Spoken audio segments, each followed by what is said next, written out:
Bien, c'est vraiment un grand honneur et un grand plaisir d'être d'une part invité, d'être parmi vous en cette journée extrêmement importante qui nous rappelle l'histoire, mais qui nous également met en garde par rapport au futur, à l'attention que l'on doit maintenir par rapport à ces thématiques de violence faites aux femmes, par rapport à ces féminicides également. Je vais resituer un petit peu mon intervention qui va se baser et s'ancrer à la fois dans des données de recherche que nous avons menées au sein de 2 consortiums depuis plusieurs années, qui sont IPV Propol et IPV Dacovit. Vous voyez qu'on a étudié les relations entre partenaires intimes, tant du point de vue des politiques publiques que du point de vue des dynamiques et trajectoires de violence et de sortie de violence, et également aux différents temps de crise et d'après-crise. Je vais également m'ancrer dans des données toutes récentes qui ont été recueillies par Eurostat sur des statistiques de prévalence des violences en Belgique, qui est un des pays qui a participé à cette grande enquête dont 15 États membres de l'Europe ont participé et 3 États membres autres. Donc, je vais vraiment m'ancrer dans ces données pour que nous puissions réfléchir ensemble à ce que les statistiques peuvent nous indiquer et les chemins qui peuvent être empruntés de manière pertinente ou pas au travers des statistiques. Je voudrais rappeler également que cette intervention et tout notre parcours de chercheurs, de cliniciens dans ce domaine se fait toujours dans un contexte de collaboration avec les praticiens, de collaboration également avec les acteurs, auteurs et auteurs et victimes de violences conjugales. Et j'en profite pour les remercier, car sans eux, on ne pourrait évidemment pas produire toutes ces données. Et enfin, en tant qu'experte pour les tribunaux et thérapeute et psychothérapeute, je me suis permise également d'éclairer certains endroits de mon propos à partir de ma clinique.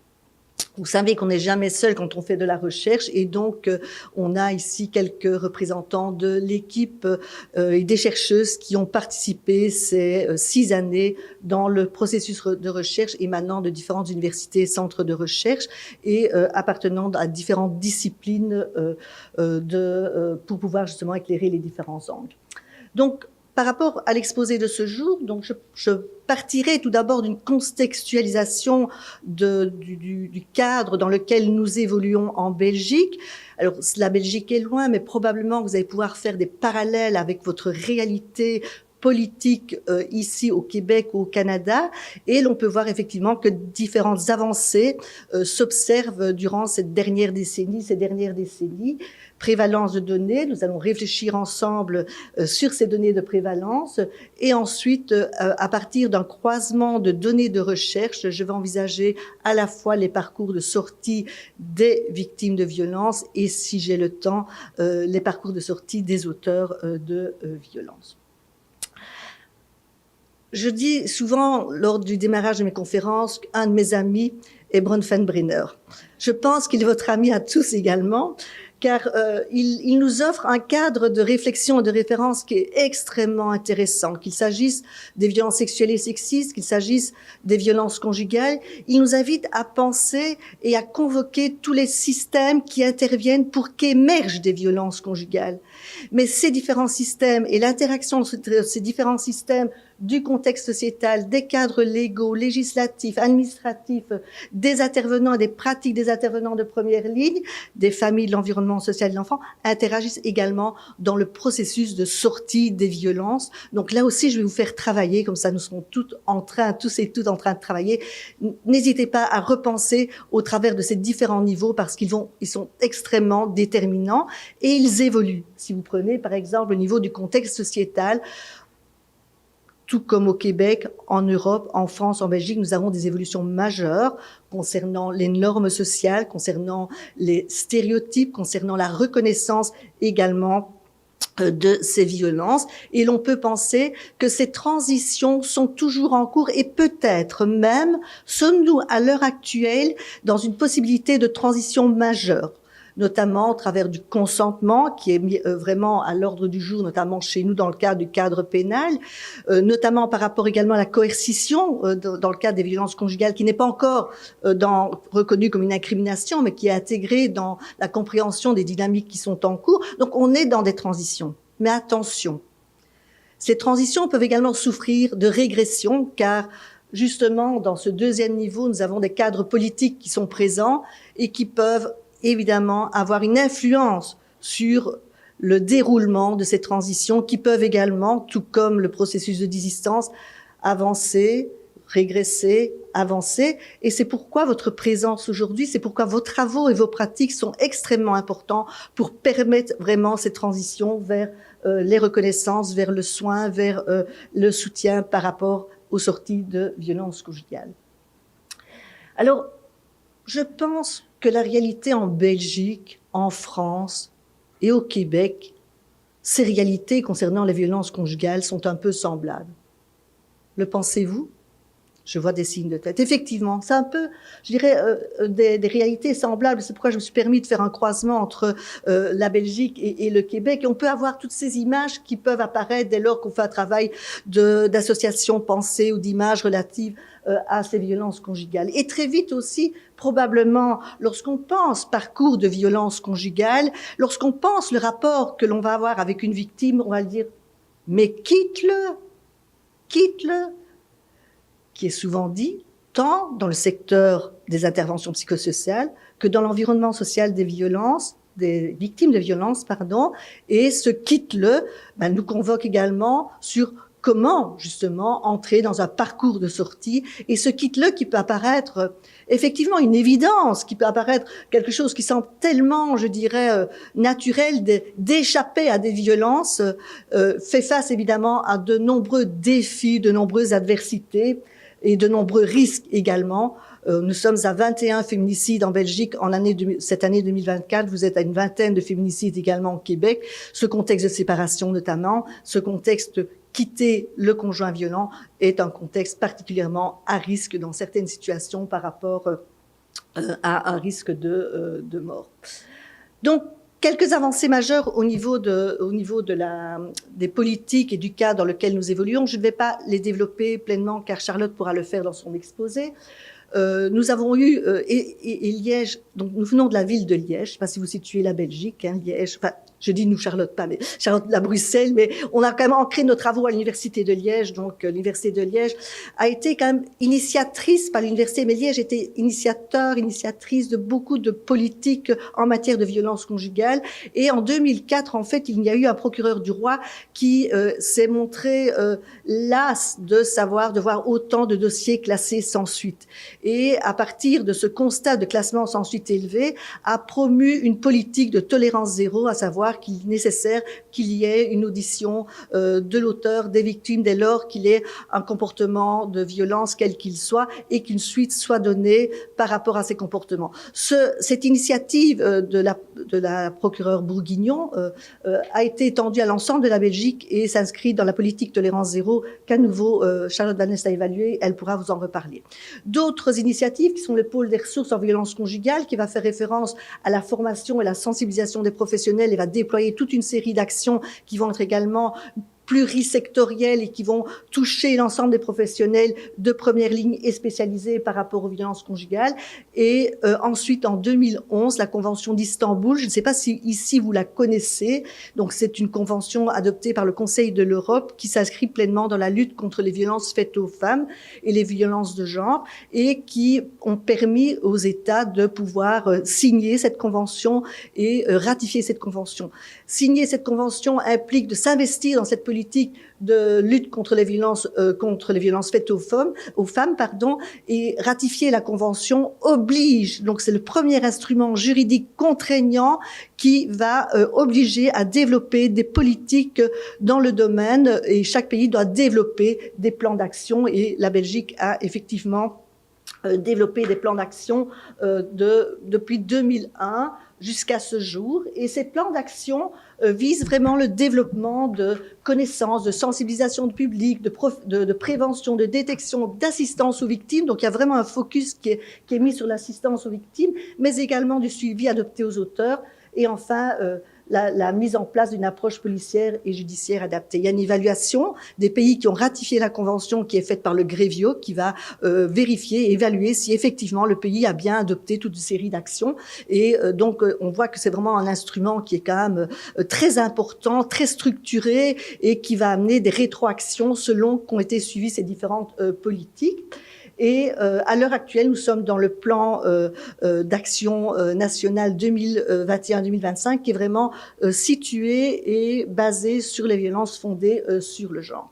Autre moment fort dans notre paysage politique public, criminel et cadre pénal, c'est une réforme du droit pénal sexuel. Donc avant, on ne parlait pas de droit pénal sexuel, mais nous avons un droit pénal sexuel qui a mis en son centre la notion de consentement et de le nécessaire consentement en différents temps des relations que l'on a avec son partenaire. Donc là aussi, c'est même s'il n'y a pas de changement majeur sur les incriminations, le fait d'avoir vraiment reformulé ce code pénal au travers du consentement devient un instrument pour aussi intervenir et pour aussi participer à ce cadre qu'on a vu avec Bronfenbrenner sur comment justement le consentement va s'inscrire dans le paysage et dans les représentations collectives, dans les croyances, etc.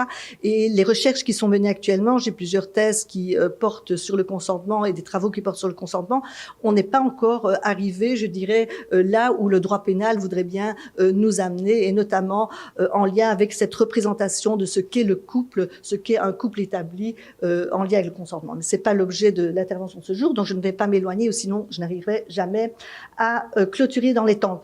Et ensuite, de nouveau, à l'initiative de politiciens, je dirais de femmes politiciennes également, qui ont vraiment œuvré pour mettre en avant cette problématique des violences conjugales. Nous avons à l'heure actuelle une loi Stop Féminicide, qui n'est pas une loi pénale, mais une loi administrative qui va à nouveau tendre à une sensibilisation par rapport à cette problématique, une comptabilisation également des faits. Donc on a structurellement inscrit la prise en compte de ces féminicides en vue d'agir dans le domaine de la prévention et de l'objectivation de ces phénomènes.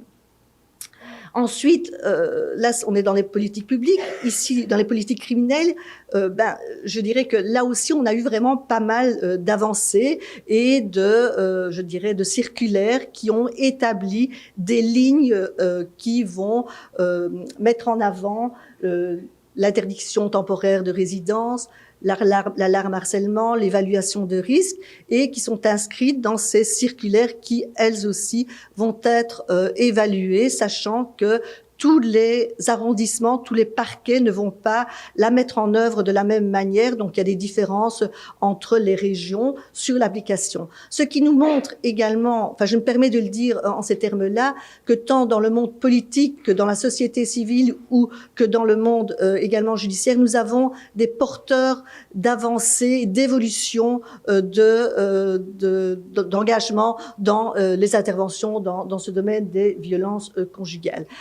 Durant la crise, il y a eu vraiment une remise à jour de ces différentes circulaires avec une contrainte plus forte également quant à l'application de celle-ci. À nouveau, cela va être pris par ma collègue Charlotte qui va en parler plus longuement. Qu'en est-il de la définition ? Vous savez qu'il est important de savoir comment on définit les violences conjugales, comment on les appelle. Vous voyez qu'on parle, nous, de violences entre partenaires intimes, d'autres parlent de violences conjugales, et il n'y a pas nécessairement vraiment un consensus par rapport à cette appellation.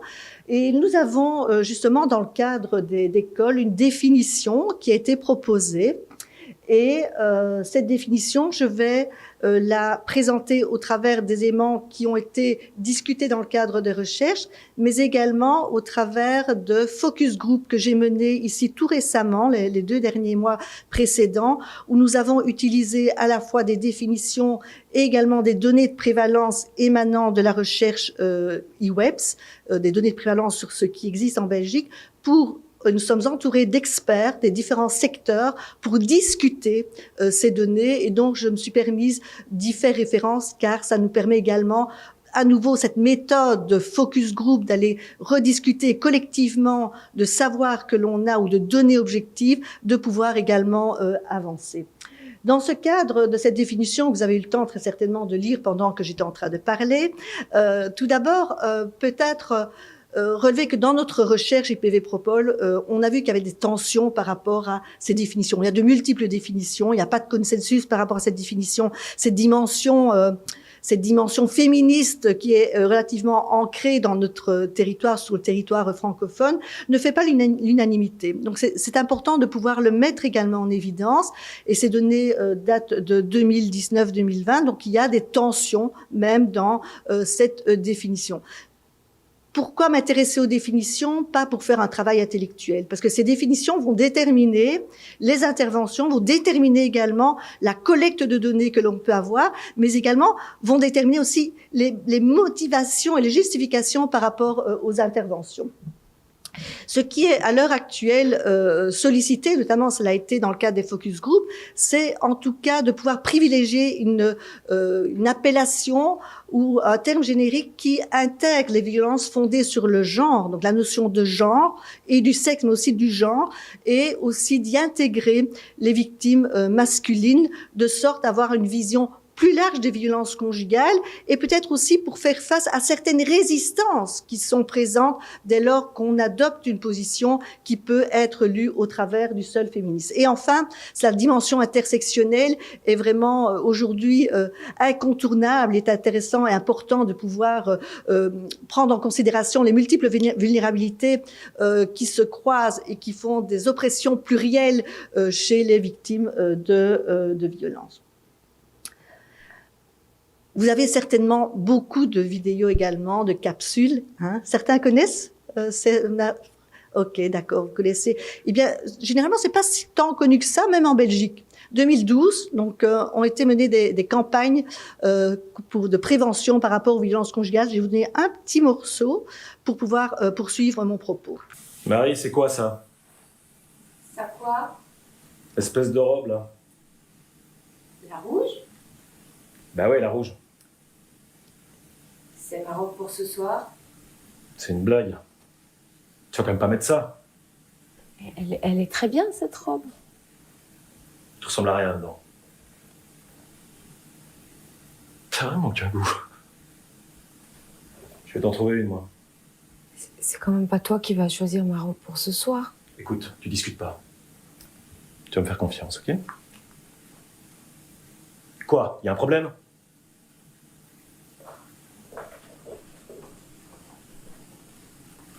Moi, j'ai un problème. J'ai checké ton Facebook. T'es ami avec Alain, maintenant? C'est quoi, ce plan avec Alain? Marie! C'est quoi, ce plan avec Alain? C'est Alain, c'est ton pote. Bah oui, justement. C'est mon pote. Et mes potes, c'est mes potes, tu comprends ça? Mais pour qui tu te prends, hein? Pour qui tu te prends? Tu fais rien de tes journées, tu te plains tout le temps. Hein? Et maintenant tu fais la belle devant mes potes? C'est ça, hein? Oui, tu te crois où, toi?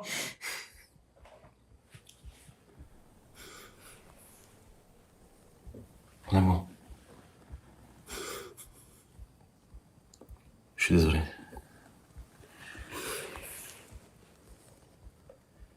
En fait, je trouve ça plutôt sympa que tu sois pote avec Alain.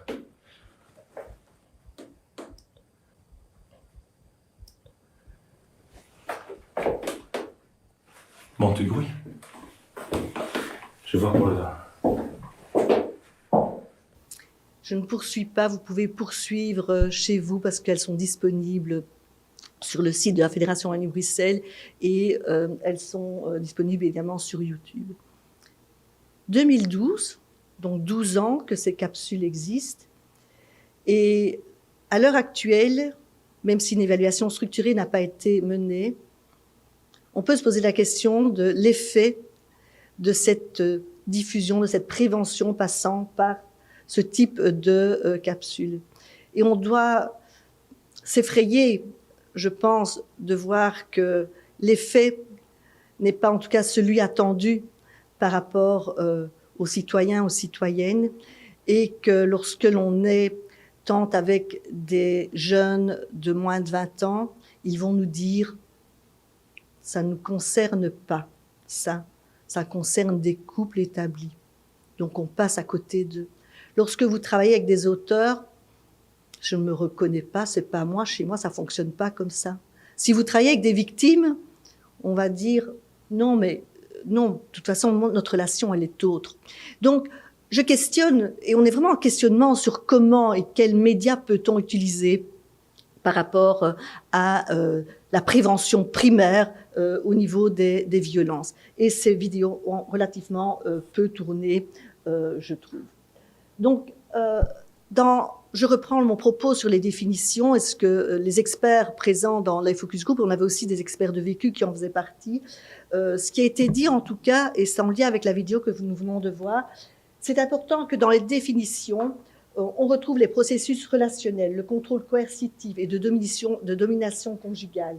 C'est important que la notion de contrôle coercitif, de micro-régulation du quotidien puisse apparaître pour comprendre également les mécanismes des violences conjugales. Il y a un devoir là d'être formé à la compréhension et à la lecture des phénomènes de violence au travers du contrôle coercitif et des micro-agressions, micro-régulations. Vous connaissez certainement, ce que je pense, vous avez des plans de formation qui s'intéressent au contrôle coercitif, mais c'est de dire que nous avons et ce devoir d'être formés à ces dynamiques et processus subtils qui se comprennent souvent comme étant une violence dite ordinaire au sein des couples et qui ne sont pas visibilisés et identifiés comme étant des violences. Qu'en est-il des chiffres ? Alors, je vais vous dire que nous avons besoin de chiffres. Les chiffres sont essentiels pour objectiver une réalité. Et on manque de chiffres, et c'est pour ça que dans la littérature scientifique, nous avons un tas d'études, d'enquêtes qui ont pour objectif de valider et d'évaluer les chiffres. Mais attention, méfiez-vous des chiffres. Méfiez-vous des chiffres, car on peut évidemment en faire bon usage ou en faire mauvais usage.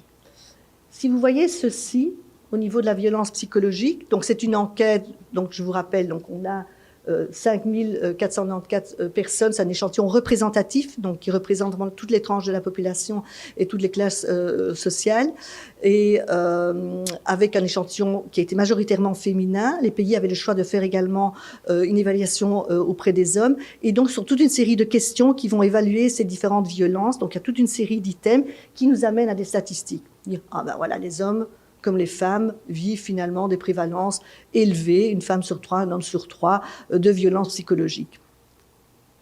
OK. Donc là, on est mis un petit peu en déséquilibre, violences fondées sur le genre, sur le sexe, etc. Si on s'arrête là, bon, on va un peu plus loin. C'est vrai, heureusement, il y a ces violences physiques et sexuelles qui vont établir, en tout cas, des différences concernant les prévalences dans le cas de ces enquêtes de victimation avec un autorapportage de ces violences. Donc, on peut voir qu'elles sont quand même davantage représentées. Si on va un peu plus loin, et on a un devoir d'aller plus loin en tant que chercheur, on peut voir que lorsqu'on va regarder la fréquence et les types de violences auxquelles sont exposés les uns et les autres, on peut voir que la grande majorité des femmes vont subir plusieurs types de violences et de manière plus fréquente également que les hommes. Donc, l'objectivation par les chiffres appelle également à nous intéresser aux dynamiques qui sont à l'œuvre et aux processus qui sont à l'œuvre. Si l'on veut comprendre les sorties de violence conjugale, si vous avez juste un chiffre de prévalence basé sur les comportements, vous ne pouvez pas comprendre et développer, décoder les dynamiques. Si vous allez plus loin dans ces données, en termes de fréquence, de cumul, vous avez ces processus d'escalade, de cumul, qui vont nous indiquer que lorsqu'on est enfermé dans ce type je dirais, de mécanisme de violence, on est évidemment affaibli et en plus grande difficulté par rapport à cette sortie de violence, des violences conjugales. On peut aller plus loin. Alors, je vais peut-être pas faire tout le détail pour ne pas, vous avez à disposition le diaporama. En fait, lorsque l'on parle des différents types de violences, on va les décliner sous forme de différents items qui sont questionnés. Et là, c'est vraiment intéressant aussi de pouvoir regarder quels sont finalement les types de comportements qui sont les plus rapportés par les femmes au sein de la population générale et quels sont les comportements les plus rapportés par les hommes. Alors ici, ce n'est pas pour occulter une réalité que les hommes peuvent vivre également, c'est pour justement inscrire notre propos dans des violences fondées sur le sexe et sur le genre. Et on peut voir que 75% des femmes victimes de violences vont faire référence à des humiliations et des insultes. Juste en guise de petite parenthèse, j'adore les petites parenthèses, en petite parenthèse, donc j'ai mené une étude avec une de mes doctorantes sur le slut-shaming à l'adolescent. Donc ça renvoie vraiment à ces insultes et humiliations qui sont faites. Et ce que l'on voit, c'est lorsque des adolescents, des jeunes adolescents ou adolescents subissent du slut-shaming, il y a un impact psychologique vraiment majeur en termes de dépression, en termes d'anxiété, en termes d'image de soi. Ça veut dire que cette banalisation qui est à l'œuvre dans nos sociétés, vous voyez le cas de la Bronfenbrenner dans nos sociétés, en fait a un impact chez les adolescents, mais ici également chez ces personnes adultes, puisqu'il s'agit ici de majeurs. Faire des choses pour effrayer ou vous intimider intentionnellement, par exemple en criant, en cassant des objets. Donc, vous voyez, quand il y a une petite astérisque, c'est qu'il y a des différences significatives entre hommes et femmes. Vous avez vu un exemple dans la vidéo. Donc, c'est un vécu qui est beaucoup davantage rapporté par les femmes.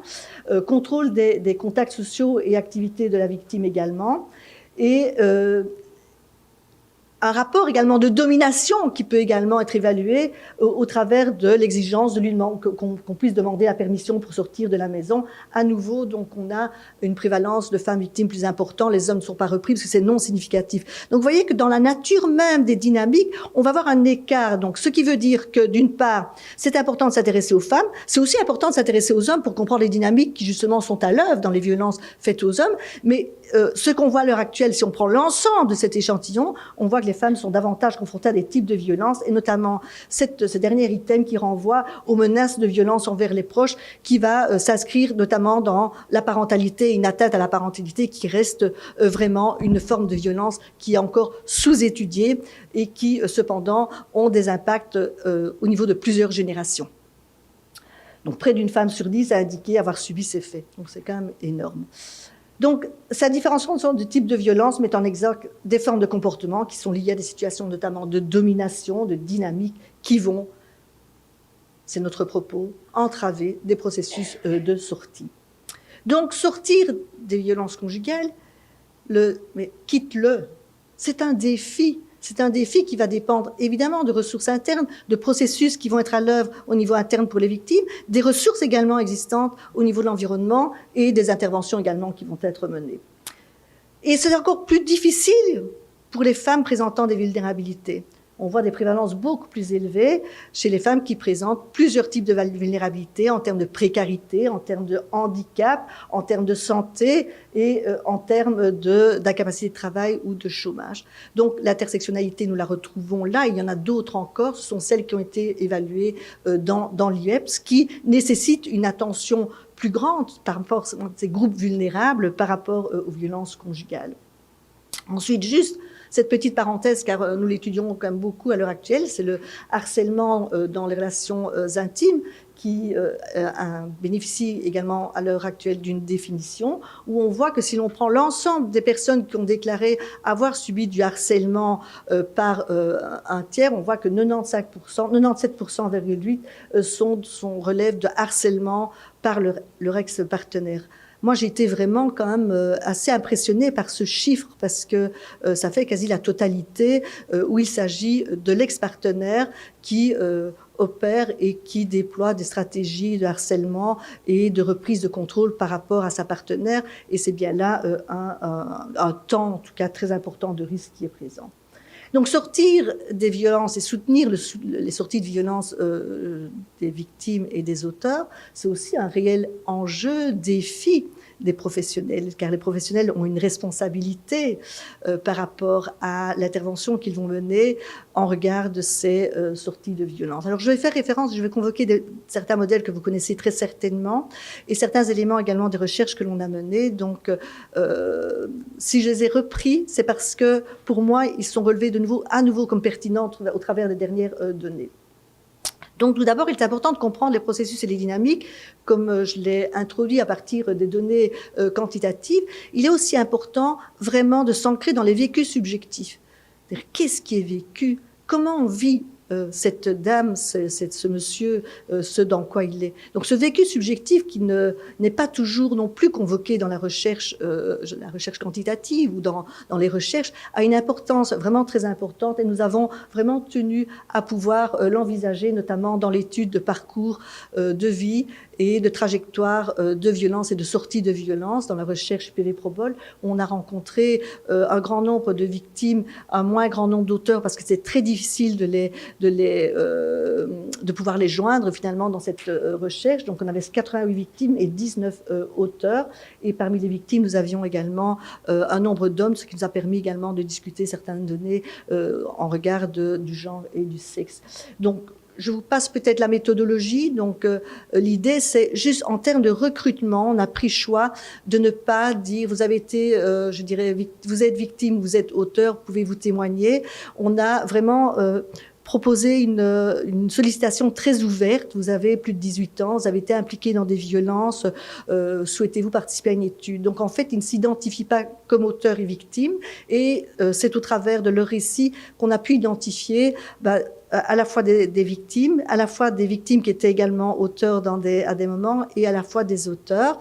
Et on a eu vraiment une démarche très très ouverte en utilisant le calendrier de vie, en utilisant le modèle de McAdams également, pour pouvoir solliciter le récit de la manière la plus ouverte possible, ce qui donnait lieu à des récits et des entrevues qui pouvaient aller de 1 heure à 4 à 5 heures selon la production qui était effectuée. Donc nous avons fait une analyse thématique, et ce qui nous a amené et permis de pouvoir modéliser ces processus d'engagement et de sortie. Et donc voilà une image finalement d'un parcours de vie où ont été d'une part identifiés toute la relation avec le ou les conjoints, et avec le timing et la temporalité qui pouvait s'étendre de quelques mois à quelques années. On a eu une victime, c'était 26 années de violence avant qu'une sortie soit envisagée. Certains n'étaient d'ailleurs pas engagés encore dans un processus de sortie, mais étaient encore dans des dynamiques violentes. Et nous avions également une analyse du parcours institutionnel pour évaluer comment finalement ces personnes ont évolué au travers du système d'intervention et au travers des différentes interventions qui ont eu lieu. Je ne vais pas donner l'ensemble des résultats, mais vous avez accès au résumé de la recherche dans votre FART, et la recherche est également, l'ouvrage est également à disposition sur le site. Donc, je voulais ajouter quelque chose et ça m'a échappé, ça me reviendra.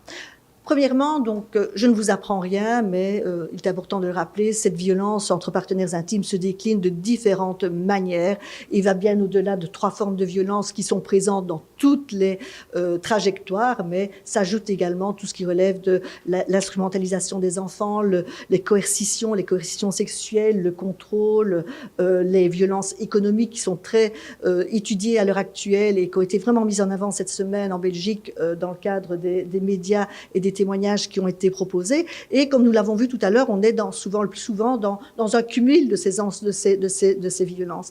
Et ce que je souhaitais rappeler avec ce schéma, c'est de nouveau, lorsqu'on pense sortie de violence, dites-vous que si vous êtes dans un processus de cumul de violence, l'accès à la sortie est d'autant plus difficile.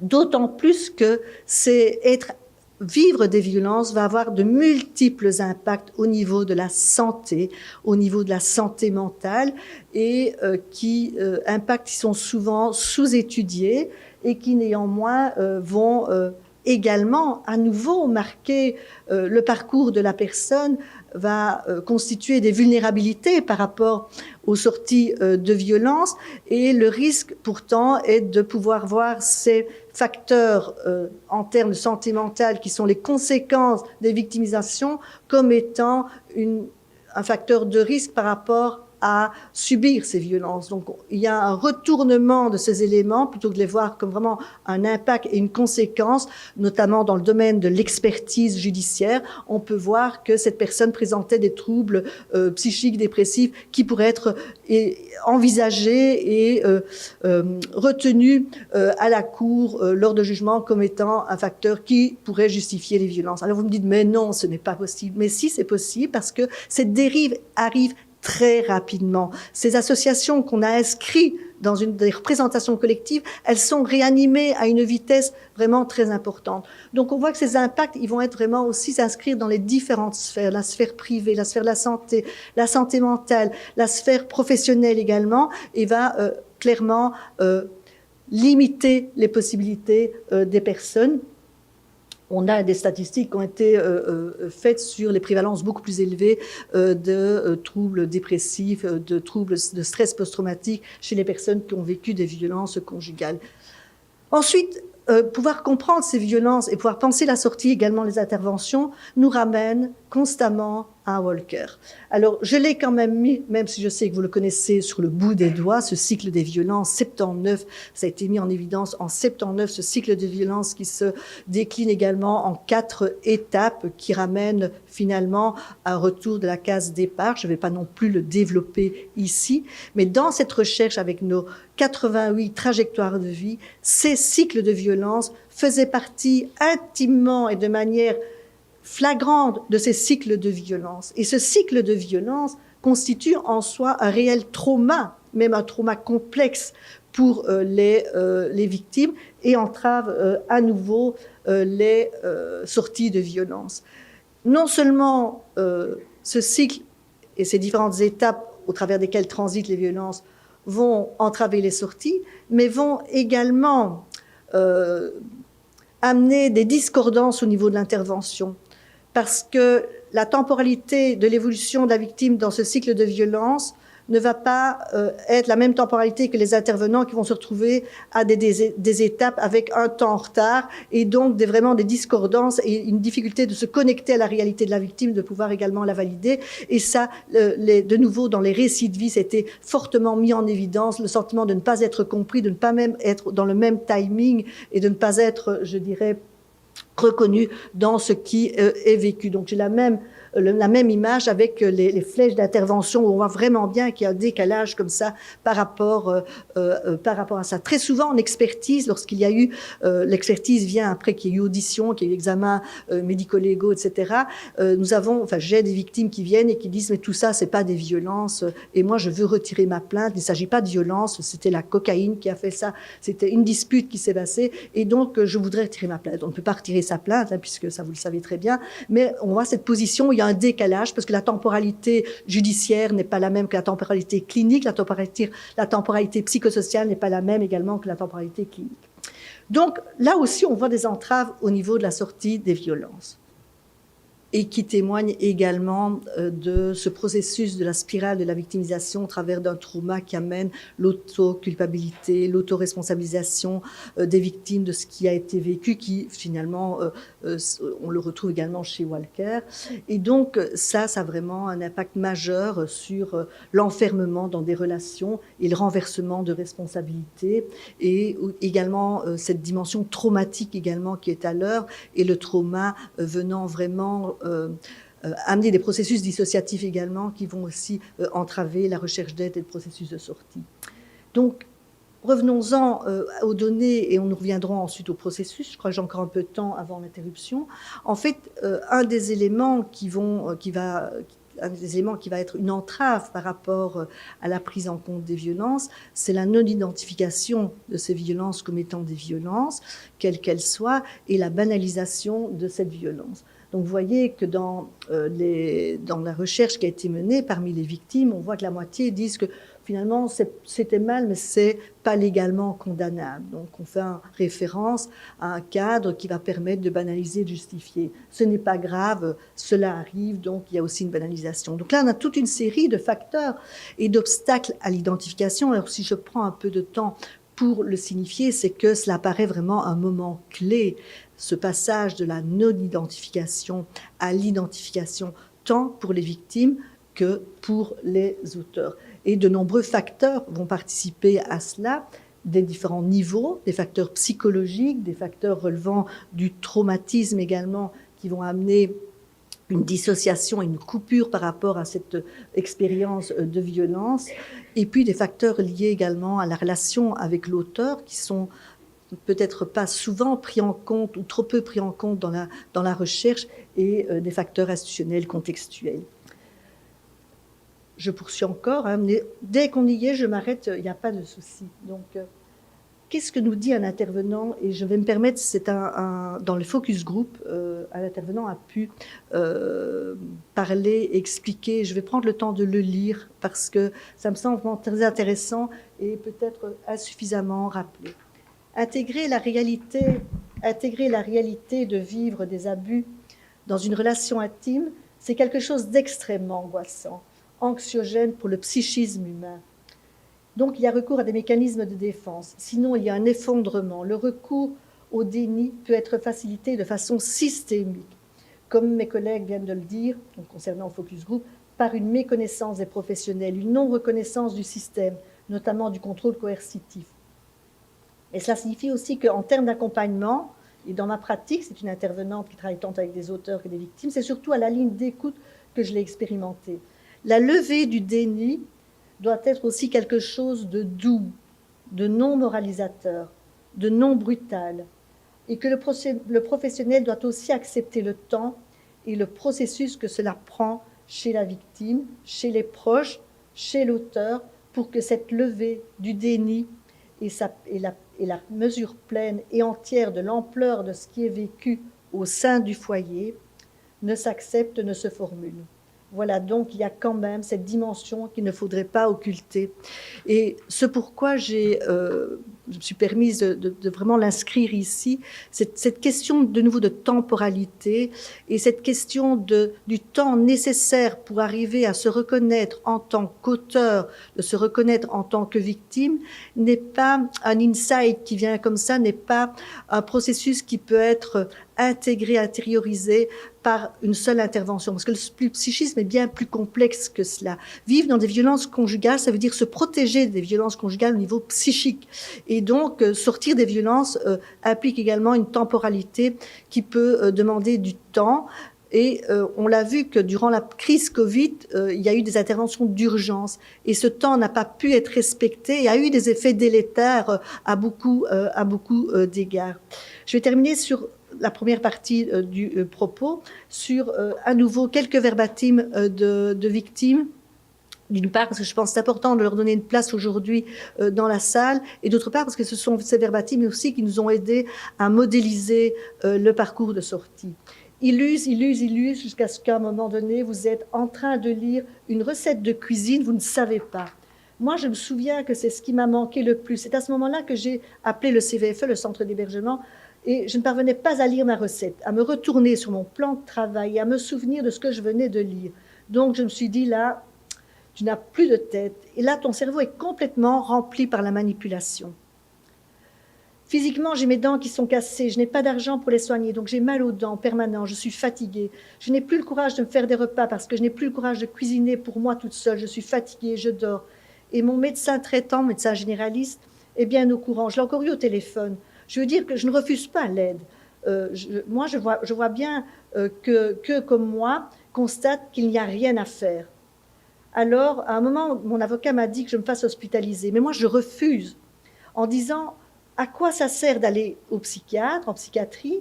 Je vais donner raison à tous ces gens qui disent que je suis vraiment folle. Et on ne me rendra jamais mes enfants. Donc là, vous avez vraiment également l'illustration des différents enjeux qui sont présents quant à la sollicitation des différentes aides, et également l'impact que peuvent avoir certaines interventions sur le vécu de la personne, qui peuvent être autant de moteurs que de freins par rapport à la sortie de la violence. Le problème, c'est qu'on a beau savoir et entendre dans notre entourage, et que notre entourage a beau nous dire « il faut que tu te dégages de là », c'est pas pour toi, c'est néfaste. Toi, tu vas rester. Je pense qu'on n'est pas vraiment conscient à 100% de pouvoir agir. On ne le fera pas. Donc, quand on n'est pas conscient à 100% de pouvoir agir, on ne l'a pas. Donc, ça nous renvoie à cette notion d'empowerment ou de pouvoir d'agir qui appelle également à mobiliser des interventions pour pouvoir soutenir ce pouvoir d'agir qui a été évidemment altéré par tous les mécanismes en lien avec les mécanismes de violence. on va les prendre alors.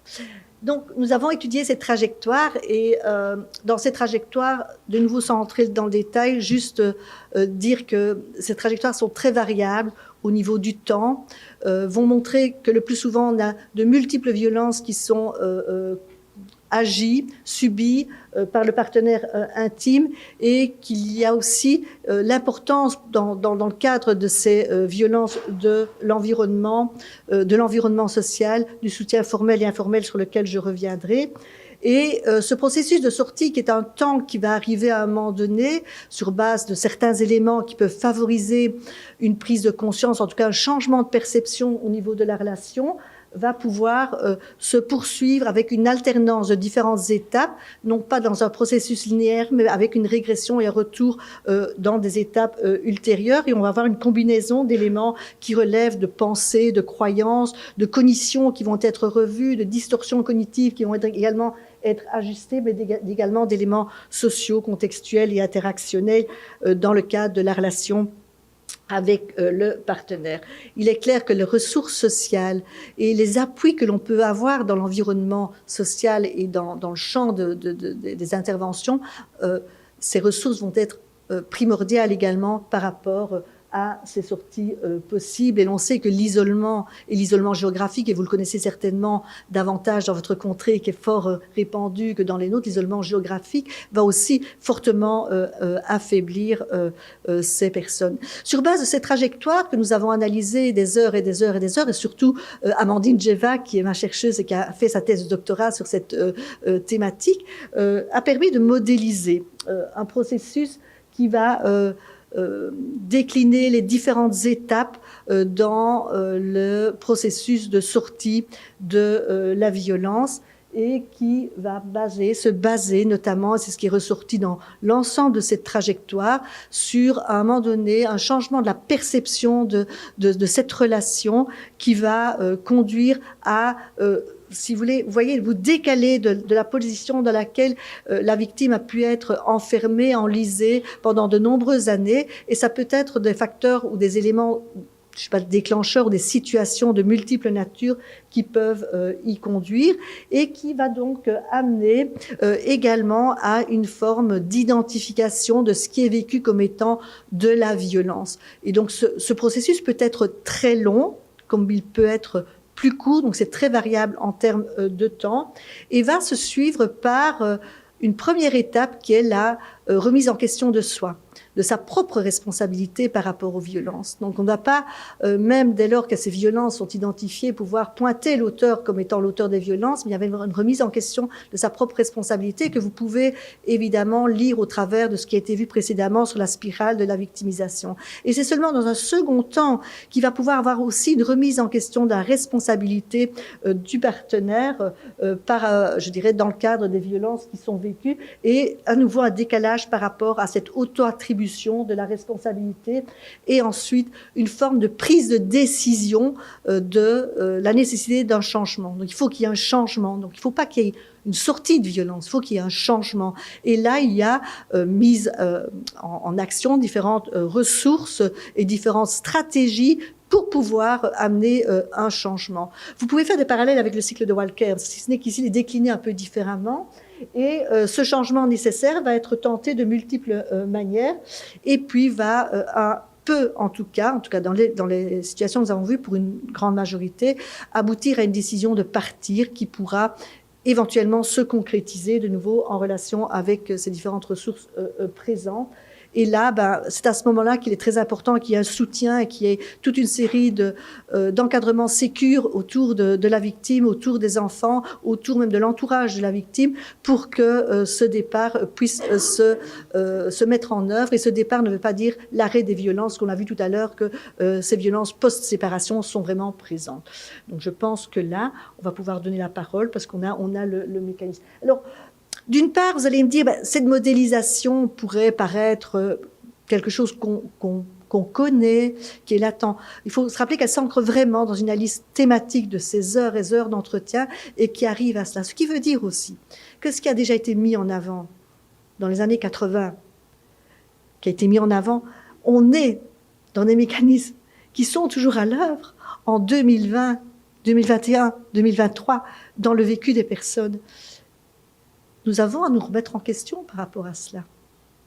Nous avons travaillé également dans les trajectoires sur le soutien formel et informel, et notamment l'entourage joue un rôle important, et on peut voir que l'écoute, la disponibilité, le soutien que peut apporter l'environnement sont les premiers agents de soutien, mais on peut voir aussi que certaines réactions de l'entourage vont également perturber et constituer vraiment des freins par rapport à, je dirais, ces sorties de violence, avec des mises en garde qui peuvent être vraiment répétées et qui peuvent vraiment culpabiliser et augmenter la culpabilisation. On a également à la fois des éléments, des valeurs familiales, communautaires, culturelles qui sont centrales, qui peuvent à la fois jouer en tant que frein ou jouer en tant que facilitateur par rapport à ces sorties de violence, ou en tout cas par rapport à la conscientisation. On peut espérer que toutes les actions qui sont menées durant ces 14 jours ici dans le monde entier, pas dans le monde entier mais dans une partie des contrées, puissent aussi agir par rapport à cette conscientisation. En fait, l'attitude que vont adopter les intervenants, ces attitudes ont vraiment une valeur, une fonction vraiment centrale, notamment autour du non-jugement. De nouveau, ça pourrait être banal, mais c'était quelque chose qui est très, très, très présent. C'est cette écoute bienveillante qui est attendue de la part des victimes, et surtout non jugeante, car cela vient réveiller une honte fortement présente chez les victimes. Tout ça, c'est évidemment les victimes qui nous ont parlé de cela. Donc, ce n'est pas, je dirais, un postulat de départ. C'est vraiment ce qui a été évoqué. Donc, ce sentiment de honte qui est tout à fait invalidant, qui est un poison qui emplit l'ensemble de la personne, de son être, peut facilement être intensifié par des attitudes de professionnels, de proches et de professionnels également. Un autre moyen pour l'identification qui a été verbalisé et énoncé, c'était Internet. En fait, tout ce qui sur les réseaux sociaux, en fait, on a été étonné quand même de voir la réceptivité par rapport à cela. Donc, je crois que c'est là aussi un média qui pourrait davantage être mobilisé par rapport à la prévention, car il y a un processus d'identification qui s'effectue par cette voie-là, qui constitue finalement un des médias que nous tous nous utilisons. Et ensuite, la pérédance, donc le fait de pouvoir vraiment avoir d'autres personnes qui vivent ce type de situation, et dans un échange qui va faire écho et qui va permettre d'entendre quelque chose qui était vécu, mais avec cette personne qui est 2 pas plus loin, voire 3 pas plus loin, voire quelques kilomètres plus loin, permet également de pouvoir participer. Ça participe également au niveau de l'identification. Qu'en est-il de la police et des procédures juridiques? Donc là, on est dans le soutien formel. Et là, on a pu voir deux sons de cloche, en tout cas 2 vécus qui étaient présents, avec d'une part vraiment la perception d'une aide soutenante de la police qui a permis de faire relais par rapport à toute une série de structures et par ailleurs également un autre son de cloche qui était tout à fait autre, qui était de dire un vécu, qui était de dire surtout n'allez pas. N'y allez pas parce que, je vous le lisais pendant que je parle, n'allez pas car le risque est trop grand. Le risque est trop grand qu'on appelle les services d'aide à la jeunesse, qu'on vous retire vos enfants, que vous soyez disqualifiés, etc. Donc il y a vraiment ces 2 perceptions qui sont là présentes, qui vont être plutôt sur le risque encouru d'aller signaler, d'aller chercher de l'aide par rapport au risque au niveau d'être notamment pour les mères, d'être privées des enfants, qu'ils soient placés, qu'ils soient, je dirais, instrumentalisés également dans le conflit. Donc, il y a ces 2 éléments qui ressortent dans le contenu. Et cependant, on peut voir que la police apparaît comme un support, un relais par rapport aux sorties de violence, notamment par rapport à l'orientation qui peut être faite, et avec un sentiment également qui a été évoqué de protection et de sécurité de par je dirais, l'intervention de la police, la présence de la police, et qui était attendue également, qui était vraiment attendue, cette notion de sécurité. Cependant, la confrontation au système judiciaire a été souvent déclarée sous l'angle de la colère, de la frustration, du sentiment d'injustice, tant pour les auteurs que pour les victimes, mais ici pour les victimes, avec une impatience, avec cette temporalité décalée, donc qui a amené finalement une insatisfaction très, très, très forte au niveau des procédures qui sont mises en œuvre, par rapport à un manque d'information, par rapport au processus, par rapport à cette focalisation sur l'apport de preuves qui finalement lance un message implicite, voire explicite, sur la nécessité de preuves pour pouvoir valider une réalité qui est intimement vécue et impactante, et avec un pressenti d'incrédulité des juges. Hein. Je le disais hier, dans les évaluations, dans les expertises psychologiques, on nous demande d'évaluer quand même la crédibilité des victimes, des présumées victimes de violences conjugales, et donc elles le vivent très très mal, évidemment, puisque c'est comme positionner finalement l'intervention psychojudiciaire sous cet angle de mise en doute de leurs paroles et de leur vécu. Donc ce qu'elles ont besoin, ce que les victimes ont besoin, c'est des intervenantes accessibles, à l'écoute, qui prennent en compte l'état psychologique de la victime et qui soient dans vraiment une attitude compréhensive, avec des outils qui permettent de comprendre les paradoxes dans lesquels elles se trouvent. Donc il y a toute une série. Les violences conjugales sont vraiment la métaphore des paradoxes qui vont amener des sentiments contradictoires, d'impuissance, de toute puissance, que les victimes, les auteurs vont vivre, que les intervenants également peuvent vivre, et qui peuvent vraiment enliser les intervenants dans une paralysie et une incapacité d'agir. Qu'en est-il de l'aide psychosociale ? Donc on peut voir que ces professionnels de première ligne sont réellement un levier pour la reconnaissance des dynamiques de violence. Et là, je reviens à nouveau sur, vous avez vu, j'insiste beaucoup sur cette notion de temporalité, parce que elle est assez phénoménale quand on l'observe de combien cette temporalité amène des discordances et nous amène à finalement passer à côté de beaucoup de situations, de possibilités, de réceptivité, de possibilités d'accrochage relationnel et de possibilités d'adhésion au plan de traitement, d'adhésion aux protocoles et aux propositions que l'on peut faire. À nouveau, les besoins, c'est augmenter l'accessibilité, assurer la confidentialité et la discrétion lors du dévoilement des violences, favoriser le développement d'un sentiment d'assertivité et une autonomie, et surtout un suivi au long terme. Donc ce qu'elles ont pu en tout cas évoquer, c'est qu'il y a un suivi qui va être très, très rapidement arrêté au-delà du temps d'urgence, au-delà d'un temps, et que ce suivi à moyen et à long terme qui est pour une part d'entre elles nécessaire, alors un suivi et un soutien, mais un suivi psychologique et un soutien psychosocial également est évoqué. Et donc, ce qui m'amène à conclure ce point-là, mais pas tout à fait l'intervention, que le rétablissement est un long chemin et que ce timing, cette temporalité n'est pas conscientisée, je pense, par les pouvoirs politiques, par des différentes instances. Et donc, si c'est un rétablissement qui est long, ça demande aussi que des soutiens soient longs également pour permettre ce rétablissement, pour permettre également cette résilience. Et là, on a des trous dans la chaîne, on a vraiment des trous et des gaps dans la chaîne. Et donc, il faut aussi séquencer les interventions par rapport aux différentes étapes et les objectifs d'intervention au travers d'alliances thérapeutiques. Qu'en est-il de la sortie des violences pour les auteurs ? Je ne peux évidemment pas terminer sans évoquer les auteurs de violences. Et je vais aller très très vite, mais à nouveau, il y a une publication qui est disponible qui permet de vous montrer la modélisation qui a été faite sur base des 13 auteurs que nous avons rencontrés. Ces auteurs, ils sont aussi, en tout cas dans notre paysage belge, quelque peu oubliés, parce qu'on a priorisé l'attention au niveau des victimes, et au niveau des auteurs, on a moins de dispositifs. On a un dispositif principal qui est Praxis, qui est l'intervention en groupe de responsabilisation, et on n'a pas énormément de dispositifs. C'est pourquoi l'intervention d'hier de Madame Killen a pu permettre de montrer que il y a des mesures à prendre, il y a un accompagnement également lors de ces mesures, et que les auteurs sont souvent soumis à des mesures d'interdiction de résidence temporaire et d'autres mesures, mais sans qu'il n'y ait nécessairement un accompagnement psychosocial vis-à-vis duquel ils ne sont pas nécessairement réceptifs. Soyons quand même, je dirais, cohérents également, etc. Alors, on étudie souvent, et Madame Fanest va vous démontrer également, sur base des statistiques, l'angle qui est pris par les criminologues, c'est-à-dire la récidive.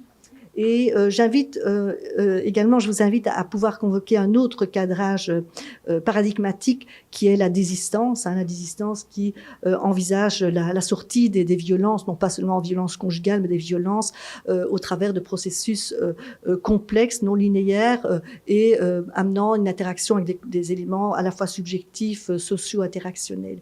En fait, penser les violences conjugales sous l'angle de la désistance amène le focus sur un paradigme qui n'est pas le risque de récidive, même s'il n'est pas négligé, mais sur le processus de changement qui est à l'œuvre et sur comment on peut soutenir ce processus de changement.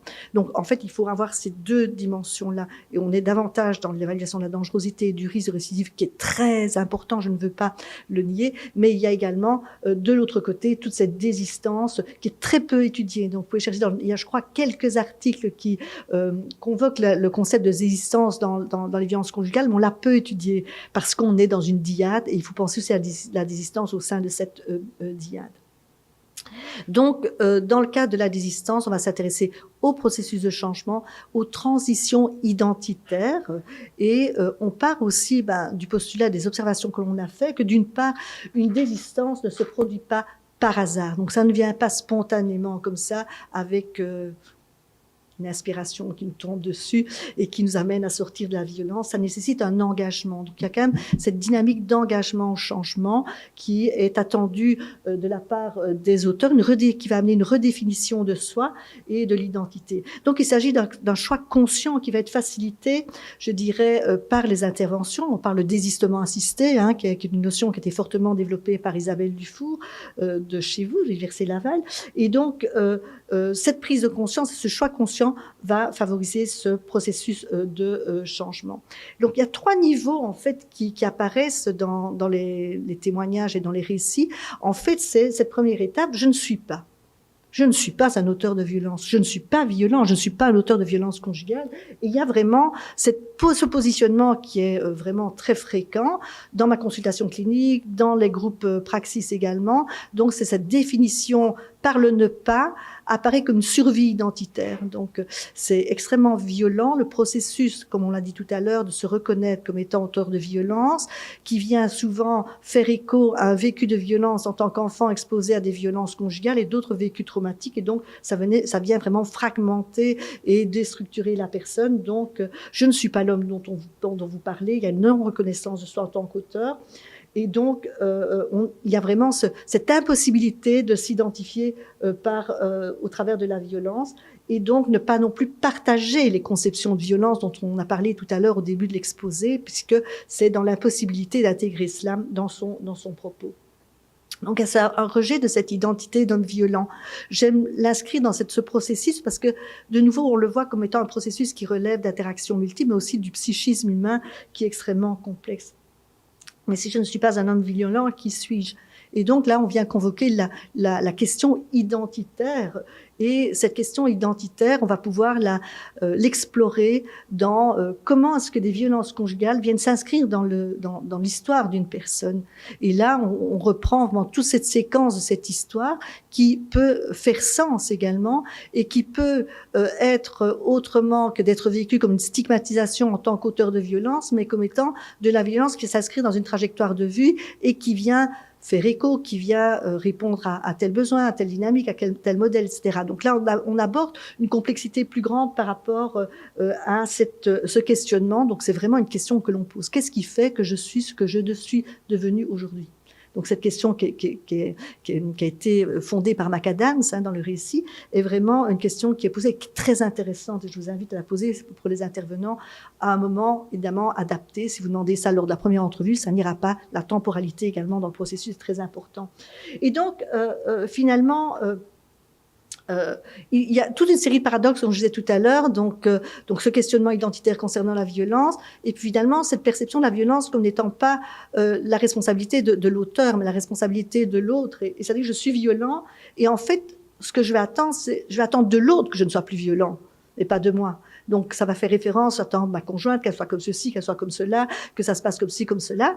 Et donc on va voir cette attente qui va positionner, changeons sans rien changer. Appelons le changement sans rien changer, qui amène également une stagnation par rapport à cela et qui appelle à une transition par rapport à l'engagement dans la désistance. Et ces transitions, elles vont passer notamment par des crochets potentiels de changement, c'est des événements qui peuvent participer également à des changements, mais va en tout cas passer par de nouveau cette prise de conscience. On peut ne pas aimer cette appellation de prise de conscience, mais c'est de pouvoir intégrer le fait d'être auteur, d'agir des violences, et cela est une condition préalable au paradigme de changement et au nouveau paradigme de soi, c'est une nouvelle conscience de soi. Donc augmenter l'auto-attribution de la responsabilité et s'abstenir d'être à nouveau violent demande d'être capable de reconnaître que le comportement est violent, mais aussi qu'il peut faire quelque chose pour changer les comportements. Si vous voulez, si on est juste à cette notion de reconnaissance, d'identification, et puis après, c'est la chute libre, ce processus est arrêté. Donc, il y a la nécessité de travailler sur deux axes, c'est-à-dire le changement et la possibilité d'une projection de soi positive autre que sous l'angle d'homme violent et sous l'angle de la violence. Donc, à cette notion, je dirais, de reconnaissance qui va transiter vers la responsabilité et vers également l'agentivité et le fait de pouvoir vraiment être vu par les intervenants comme étant agents de changement, et cela passe par des attributions internes positives et non pas seulement sous l'angle de la violence. Donc, je n'ai pas le temps de développer davantage, hein, mais c'est vraiment ce processus qui nous convoque en tout cas la responsabilité, non pas sous l'angle de la honte désintégrative, mais la responsabilité active et positive sous l'angle de la honte réintégrative, donc qui permet de réintégrer l'individu. Alors très rapidement, secteur judiciaire, nous avons, en tout cas ce que les auteurs disent, c'est qu'il y a une vision manichéenne entre les auteurs et les victimes, qui ne se sentent pas entendus, un sentiment d'injustice par rapport aux attitudes et des décisions par les acteurs judiciaires. La confrontation aux actes qui est évidemment conduite dans le cadre des auditions notamment est vécue comme très stigmatisante et sont de nature à désengager l'auteur plutôt que de l'engager dans un processus de reconnaissance. Donc là, il y a à penser également les stratégies d'intervention. Donc, il revient, et en désistance, c'est vraiment un postulat, il revient aux intervenants, il revient aux professionnels de se soucier de créer des opportunités de transformation identitaire. Donc, il y a cette responsabilité partagée où les professionnels ont cette responsabilité de pouvoir créer des opportunités de changement au travers de qualité, d'attitude et d'intervention. On sait que la qualité relationnelles et les attitudes ont un impact très important sur la suite de l'engagement de la personne. Secteur psychosocial, on est dans un paradoxe entre le trop de contraintes et le trop peu, c'est-à-dire, pour faire très rapidement, donc c'est vécu comme beaucoup trop de contraintes. Pourquoi? Parce qu'il y a une injonction de soins, une injonction de suivi, et donc on n'est pas avec une motivation bien claire, définie, etc. Et néanmoins, il y a aussi en même temps, on a besoin de plus d'interventions psychosociales. Donc il y a vraiment une ambivalence qui est reconnue et présente par rapport à cela. Et ensuite, tous les auteurs avaient transité par Praxis. Il y a des expériences variées au niveau de Praxis. Je n'ai pas le temps de le développer, mais on peut voir qu'à la fois Praxis peut être support à des résistances, un renforcement de résistance, mais également vecteur de changement.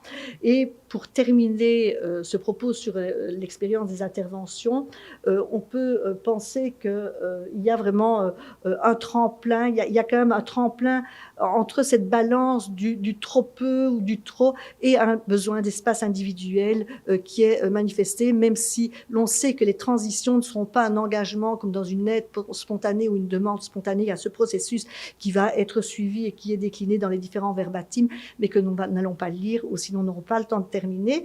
Et comme quand on termine, on n'a pas toujours terminé, c'est un peu comme les sorties de violence, il m'en reste encore une, au désespoir de Madame Vallès. Donc, je ne veux pas terminer le propos ici sans oublier ceux qui sont oubliés. La sortie de violence, c'est travailler avec les enfants.